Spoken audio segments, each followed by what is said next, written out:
Hello students, कैसे हैं आप सब लोग। आई होप सुबह 8 बजे जो मैंने फीचर्स जितने भी क्लास 12th बिजनेस स्टडीज में फीचर्स बन सकते हैं मैक्स टू मैक्स, मैंने कोशिश करी कि एक वीडियो के अंदर सारे के सारे फीचर्स समझा दूं। अब सुबह 9 बज रहे होंगे इस टाइम जो आप वीडियो देख रहे हो, तो मैं कोशिश कर रहा हूं कि जितने भी प्रोसेस हो सकते हैं पूरे के पूरे क्लास 12th बिजनेस स्टडीज के सिलेबस में, जो कि 6 नंबर तक का आपको एग्जामिनेशन में पूछा जाएगा, तो इनको बिल्कुल स्किप मत करना। पक्की बात है, 100% कम से कम एक और ज्यादा से ज्यादा 2 प्रोसेस आपको पूछे जा सकते हैं फाइनल एग्जामिनेशन। और 2 दिन बचा हुआ है, जम के मेहनत कर लो क्लास, ताकि आपके बोर्ड एग्जामिनेशन में अच्छे नंबर आए। तो स्टार्ट करते हैं। सबसे पहले प्लानिंग प्रोसेस के अंदर जितने भी प्रोसेस हो सकते हैं सारे के सारे कराऊंगा। सबसे पहले प्लानिंग प्रोसेस, निमोनिक कोड क्या है? S dies if. S for setting up of objective यानी टारगेट को डिसाइड करना।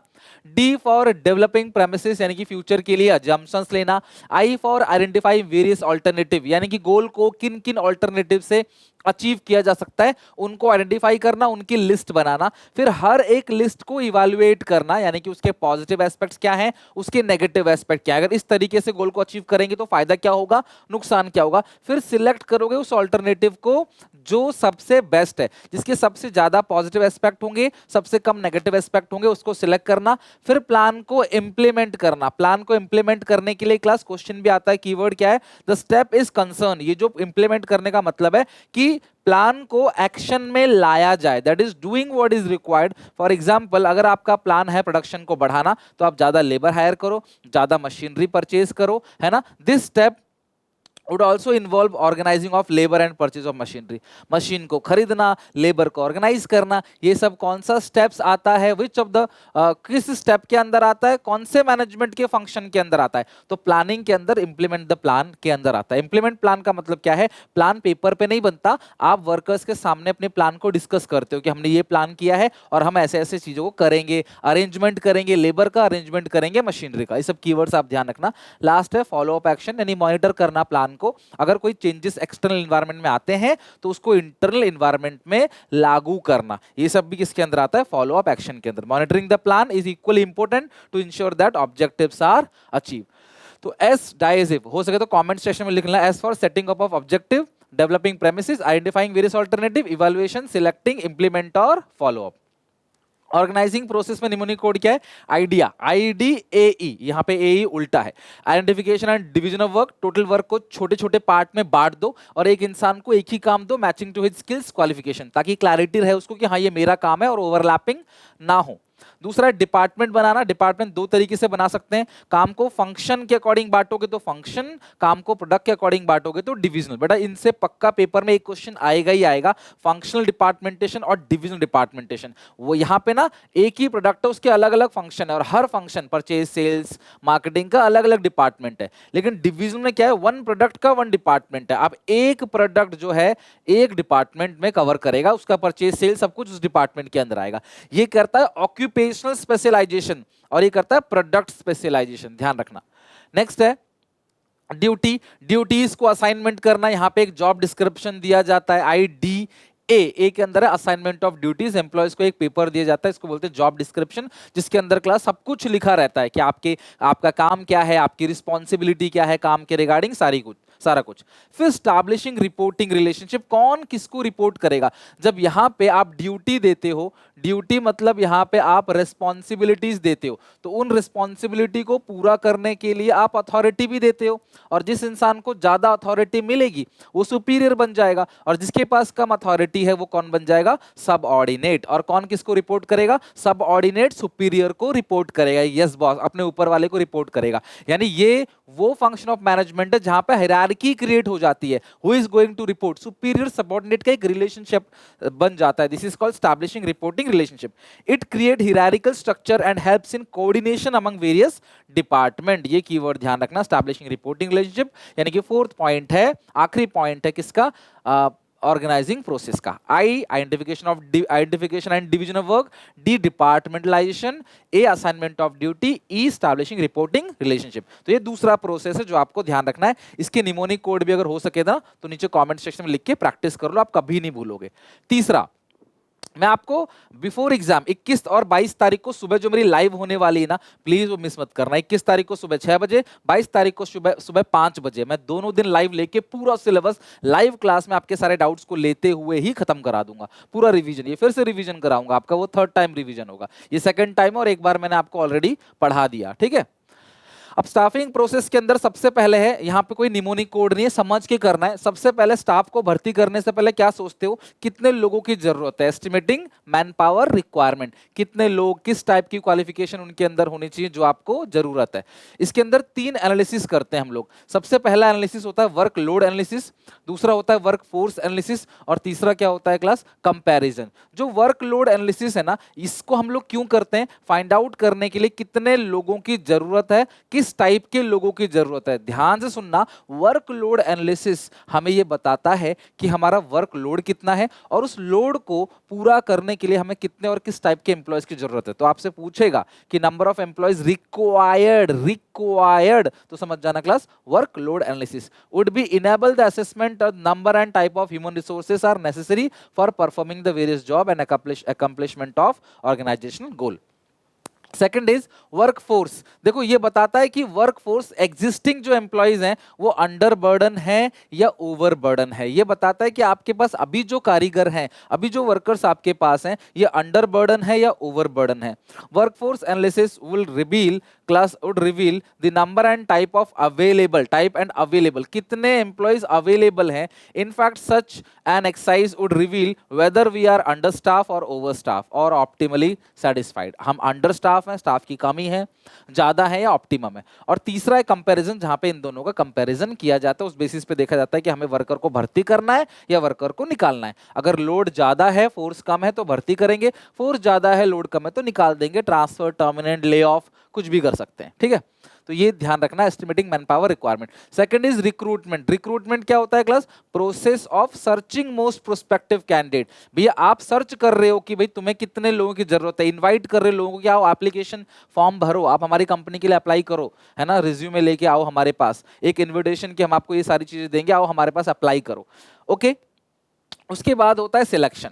सिलेक्शन का मतलब क्या है, process of choosing among the pool of prospective candidate. जितने भी प्रोस्पेक्टिव कैंडिडेट यहाँ पे आए, इनमें से सबसे बेस्ट को चूज करना सिलेक्शन है। नेगेटिव प्रोसेस है, रिजेक्ट ज्यादा होते हैं, सिलेक्ट कम होते हैं। फिर प्लेसमेंट, उनकी जगह दिखाई जाती है, प्लेस दिखाया जाता है। ओरिएंटेशन का मतलब क्या है क्लास, सबसे मिलवाया जाता है, उसको इंट्रोड्यूस किया जाता है एग्जिस्टिंग एम्प्लॉय से, ताकि वो क्विकली सेटल हो जाए, रूल रेगुलेशन से थोड़ा सा फैमिलियर हो जाए, शाइनेस खत्म हो जाए। और फिर आप उसको ट्रेनिंग देते हो, उसके डेवलपमेंट की बात करते हो। ट्रेनिंग मतलब न्यू स्किल्स को टीच करते हो, डेवलपमेंट मतलब क्या है, उसको ग्रो करते हो, एम्प्लॉयज को ओवरऑल ग्रो करते हो, तो वो क्या हो गया, डेवलपमेंट। उससे वो मोटिवेट होगा, काम अच्छे से करेगा। फिर उसकी परफॉर्मेंस का रिपोर्ट तैयार किया जाता है। परफॉर्मेंस अप्रेजल रिपोर्ट का मतलब क्या क्या अच्छे काम कर रहा है, क्या क्या खराब काम कर रहा है, कौन कौन से टारगेट्स को मेट किए, कौन से टारगेट्स पूरा नहीं किया, सबका परफॉर्मेंस रिपोर्ट तैयार किया जाएगा। फिर उस बेसिस पे उसका प्रमोशन और करियर प्लानिंग यानी प्रमोशन किया जाएगा। प्रमोशन करते ही सैलरी बढ़ेगी यानी कॉम्पनसेशन दिया जाएगा। कॉम्पनसेशन 2 तरीके से दिया जाता है, टाइम बेस्ड और परफॉर्मेंस बेस्ड। परफॉर्मेंस बेस्ड मतलब जितना काम करोगे उतना आपको मिलेगा, जितना यूनिट बनाओगे उतना आपको पैसा दिया जाएगा। और टाइम बेस्ड मतलब टाइम बेसिस पे, पर मंथ, पर एनम, पर क्वार्टर, पर वीक आपको क्या मिलेगी, सैलरी मिलेगी, राइट। तो ये 8 पॉइंट आप ध्यान रखना स्टाफिंग प्रोसेस के। रिक्रूटमेंट प्रोसेस, स्टाफिंग चैप्टर में 3 प्रोसेस समझा रहा हूं। रिक्रूटमेंट प्रोसेस बहुत कम पूछा जाता है। रिक्रूटमेंट मतलब क्या है, इंड्यूस करना लोगों को ताकि वो अप्लाई करें जॉब के लिए। तो सबसे पहला स्टाफ जो स्टेप्स है वो है सोर्स ऑफ लेबर सप्लाई, कहां कहां से हम लोग लेबर ला सकते हैं, वो उसका लिस्ट बनाओ। फिर उनकी वैलिडिटी चेक करो कि क्या वहां से अच्छे लेबर मिलेंगे या नहीं मिलेंगे। फिर जो सबसे अच्छा सोर्स है वहां से क्लास उसको सिलेक्ट करो कि यार यहां से लेबर मंगाएंगे। फिर वहां पर आप इन्वाइट करो, एप्लीकेशंस को प्रस्ताव दो लोगों को कि आओ हमारे पास जॉब के लिए अप्लाई करो। तो ये 4 स्टेप है। सबसे पहला सोर्सेज देखना, उनकी वैलिडिटी देखना, उसमें से किससे मंगवाना है उसको सिलेक्ट करना। फिर वहां पे क्लास आप अप्लाई करने के लिए लोगों को इन्वाइट करोगे। नेक्स्ट है सिलेक्शन प्रोसेस। इसके अंदर भी 8 पॉइंट्स होते हैं। सबसे पहला होता है प्रिलिमिनरी स्क्रीनिंग, बेसिक क्वेश्चंस पूछे जाते हैं, अनफिट एप्लीकेशंस को रिजेक्ट कर दिया जाता है। यहाँ पे पूल ऑफ एप्लीकेशन आ जाते हैं, बहुत सारे एप्लीकेशन आ जाते हैं, तो क्लास हम क्या करेंगे, प्रिलिमिनरी के अंदर जो मिसफिट है उनको रिजेक्ट कर देंगे। फिर एक टेस्ट लिया जाएगा, सिलेक्शन टेस्ट। आईक्यू टेस्ट लिया जाता है इंटेलिजेंस लेवल जानने के लिए, पर्सन की एबिलिटी क्या है, डिसीजन मेकिंग में, जजमेंट में उसकी एबिलिटी क्या है, आईक्यू लेवल चेक किया जाता है। एप्टीट्यूड टेस्ट के अंदर क्लास पर्सन का जो चेक किया था, लर्निंग न्यू स्किल्स सीखने का पोटेंशियल क्या है, फ्यूचर में इंसान सक्सेस करेगा नहीं करेगा, ये एप्टीट्यूड टेस्ट से पता चलता है। पर्सनालिटी टेस्ट सीयूईटी में ये सब बहुत ज्यादा काम आने वाला है, ध्यान रखना, सीयूईटी और बोर्ड्स दोनों में। तो सीयूईटी वाले बच्चे अगर देख रहे हैं ना, बहुत हेल्पफुल रहने वाला है ये कंप्लीट रिवीजन। पर्सनालिटी टेस्ट का मतलब क्या है, provide clues to persons emotions, her reactions, maturity and value system. ध्यान रखना, वैल्यू सिस्टम, रिएक्शन, इमोशंस, ये सब किसके अंदर आता है, पर्सनालिटी टेस्ट के अंदर। और इसे बनाना ना, डिजाइन करना ना बहुत मुश्किल होता है। अगला है ट्रेड टेस्ट, एग्जिस्टिंग जो आप काम कर रहे हो उसके लिए कुछ एग्जिस्टिंग नॉलेज है आपको उस काम की। अगर आप प्रोडक्शन करने आए हो तो प्रोडक्शन टेक्निक्स का आपको पता है, और लास्ट में आपको किस काम में इंटरेस्ट है, यानी कि इन्वॉल्वमेंट पर्सन का सबसे ज्यादा कहाँ रहता है, उस चीज को जानने के लिए इंटरेस्ट टेस्ट। तो पहला प्रिलिमिनरी स्क्रीनिंग, अनफिट एप्लीकेशंस को रिजेक्ट करने के लिए, फिर होता है सिलेक्शन टेस्ट, उसके अंदर 5 टेस्ट, फिर यहाँ पे इंटरव्यू होता है जहां पे आप क्रॉस क्वेश्चनिंग भी पूछ सकते हो। एक कॉन्वर्सेशन होता है एम्प्लॉयर के बीच में और कैंडिडेट्स के बीच में, वो एक दूसरे से क्रॉस क्वेश्चन पूछते हैं इन पर्सन उसको जानने के लिए। फिर जाके checking references and background, reference और बैकग्राउंड को चेक किया जाता है कि एम्प्लॉयज का बैकग्राउंड क्या है, 2 रेफरेंस उनसे मांगे जाते हैं। फिर सिलेक्शन डिसीजन लिया जाता है, सिलेक्शन डिसीजन लेने के बाद मेडिकल एग्जामिनेशन कराया जाता है, फिर जाके जॉब ऑफर दिया जाता है और लास्ट में कॉन्ट्रैक्ट बनता है। कॉन्ट्रैक्ट बनते वक्त दोनों डॉक्यूमेंट्स को एक्सचेंज करते हैं, एक फॉर्म भरा जाता है जो वाइटल डिटेल्स कैरी करता है एम्प्लॉयज के, उस फॉर्म को अटेस्टेशन फॉर्म बोलते हैं। Certain documents needs to be executed by the employer and the candidate, one such document is attestation form. This form contains certain vital details about the candidate which are authenticated and attested by him or her. Attestation form will be valid record for future reference. आज एक MCQ भी कराया था मैंने आपको, वहां पे भी सेम यही था, अटेस्टेशन फॉर्म होता है उस फॉर्म का नाम, और किस प्रोसेस के अंदर होता है, कॉन्ट्रैक्ट ऑफ एम्प्लॉयमेंट के अंदर। तो ये हो गया आपका स्टाफिंग प्रोसेस। डायरेक्टिंग में कुछ है नहीं, एक मोटिवेशन प्रोसेस है। तो मोटिवेशन प्रोसेस की शुरुआत कहां से होती है, अनसेटिस्फाइड नीड, नीड आपकी अनसेटिस्फाइड है, उससे होगा क्या, टेंशन, टेंशन के बाद ड्राइव, आप मतलब क्या करोगे, आप वो किस चीज से वो पूरी हो सकती है वो आपकी टेंशन। फिर सर्च बिहेवियर, आप कैसे पूरा करोगे उसको, जैसे ही पूरा करोगे नीड सेटिस्फाई हो जाएगी और जो टेंशन था वो खत्म हो जाएगा। तो ये 6 पॉइंट है, unsatisfied need, tension, drive, search behaviour, फिर सेटिस्फाइड नीड और लास्ट में रिड्यूस टेंशन। नेक्स्ट है कंट्रोलिंग प्रोसेस। कंट्रोलिंग प्रोसेस में कोई निमोरी नहीं है, आपको ऐसे समझना है, टारगेट को सेट किया जाता है सबसे पहले। स्टैंडर्ड्स जो है वो क्वांटिटेटिव और क्वालिटेटिव टर्म किसी में भी जो है वो डिसाइड किया जा सकता है। तो सबसे पहला है टारगेट को सेट करना। टारगेट सेट करने के बाद मेजरमेंट ऑफ एक्चुअल परफॉर्मेंस, जो एक्चुअल परफॉर्मेंस है उसको मेजर किया जाता है कि एक्चुअल परफॉर्मेंस क्या है। फिर एक्चुअल परफॉर्मेंस को कंपेयर किया जाता है प्लान परफॉर्मेंस से, है ना, जो भी आपका एक्चुअल परफॉर्मेंस है उसको प्लान परफॉर्मेंस से कंपेयर किया जाएगा। फिर देखा जाएगा कि अगर कोई डेविएशन है, एनालाइज किया जाएगा भाई डेविएशन क्यों है, डिफरेंस क्यों आ रहा है, सोचा था इतना बनाने के लिए एक्चुअल में इतना बना, तो ये डिफरेंस जो है वो डिफरेंस क्यों आ रहा है। और इसके अंदर 2 तरह के कंट्रोल होते हैं, सीपीसी और एमबीई। मैनेजमेंट जो है वो की एरिया पे फोकस करेगी और छोटी छोटी चीजों को इग्नोर करेगी, दैट इज कॉल्ड सीपीसी। जो कंपनी में बड़ा नुकसान करेगी, जो होल ऑर्गेनाइजेशन पे इंपैक्ट आता है, उसको बोलते हैं की रिजल्ट एरिया, की रीजन एरिया। तो उस पर पहले कंट्रोल किया जाएगा, छोटी मोटी चीजों को इग्नोर किया जाएगा। लेकिन एमबीई क्या कहता है, एक रेंज ऑफ डेविएशन बना दिया जाता है कि इस रेंज तक अलाउड है, इस रेंज तक डेविएशन है तो हम परेशान नहीं होंगे, अपने टाइम एनर्जी वेस्ट नहीं करेंगे। लेकिन इस रेंज से ज्यादा, बियॉन्ड दिस रेंज अगर डेविएशन गया तो हम उसको टॉप लेवल मैनेजमेंट तक लेके जाएंगे। और यहाँ पे एक कहावत है कि अगर आप सब कुछ कंट्रोल करना चाहोगे तो कुछ भी कंट्रोल नहीं कर पाओगे, वो एमबीई है। दोनों में बातें सेम है लेकिन कहने का तरीका अलग अलग है। और किसके अंदर आता है, एनालाइजिंग डेविएशन के अंदर। फिर टेकिंग करेक्टिव मेजर, मशीन बार बार खराब हो रही है तो मशीन रिपेयर करो, बिजली नहीं चली जा रही है बार बार तो जनरेटर लगवाओ। तो जो भी प्रॉब्लम्स थी उसको सॉल्व करो, टेकिंग करेक्टिव मेजर। फिर वर्कर से फीडबैक लो कि आगे अब ऐसी दिक्कत नहीं होनी चाहिए और उस बेसिस पर नया प्लान बनेगा। तो controlling makes better future planning, तो कंट्रोलिंग फ्यूचर प्लानिंग को बेहतर बनाता है। ये कंट्रोलिंग के प्रोसेस है। अपनी कॉपी उठाना और एक एक करके सारे प्रोसेस लिख के देखना कि आपको सारे प्रोसेस याद है कि नहीं। पूरे सिलेबस में जितने भी मैक्सिमम प्रोसेस हो सकते थे मैंने कोशिश करी है वीडियो में उसको कवर करने की।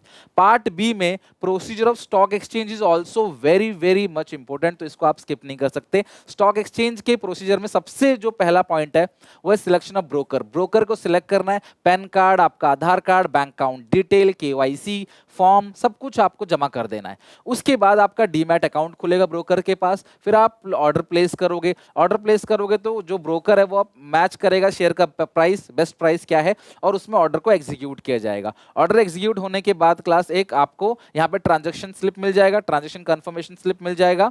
उसके बाद एक कॉन्ट्रैक्ट नोट आपको इश्यू होगा 24 आवर्स के अंदर। फिर आप शेयर्स को डिलीवर करोगे या पेमेंट करोगे और देन क्लास क्या होगा, सेटलमेंट होगा। तो ये पूरा का पूरा जो प्रोसेस है that is called trading, online जो ट्रेडिंग प्रोसीजर है वो है। कुछ बातें ध्यान रखना, जब फिजिकल सर्टिफिकेट को ऑनलाइन शेयर्स में कन्वर्ट कराते हैं that process is called dematerialisation, demat. ठीक है, पेपर को मटेरियल फॉर्म से कन्वर्ट करते हैं इलेक्ट्रॉनिक एंट्री में, उसको बोलते हैं डीमैट, डीमेटलाइजेशन। और बिना ब्रोकर के क्लास आप ट्रेडिंग नहीं कर सकते। This is the process of stock exchange.